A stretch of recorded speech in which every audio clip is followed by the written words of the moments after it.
So guys, আমরা এখন হোটেলে আছি, আমরা এখন শুভ, আর আমরা আছি তিনজন। এই যে সুদীপ, ধ্রুব আর আমি তিনজন আছি। আর আমাদের বেড রয়েছে ডবল বেড। তো এই বেডে কিন্তু আমাদের তিনজনের হচ্ছে না, তার জন্য আমরা এখন একটু মেরামত করছি। ঠিক আছে, চলো তোমরা দেখো।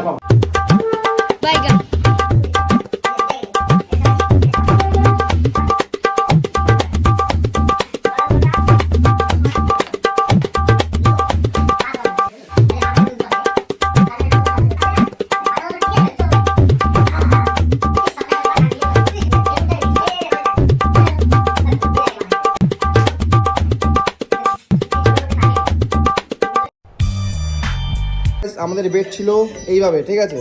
তো এইভাবে আমাদের তিনজন হচ্ছে না বলে আমরা এখন এইভাবে শুভ। আর এইভাবে শোয়ার জন্য আমরা এখানে এক্সট্রা একটা কী বলে এটা গদি, এক্সট্রা এখানে একটা গদি লাগিয়েছি। এর গদির উপরে আমরা বালিশ দিয়েছি, তাহলে আমাদের এইভাবে হাইটটা আর কি হয়ে যায়। ঠিক আছে।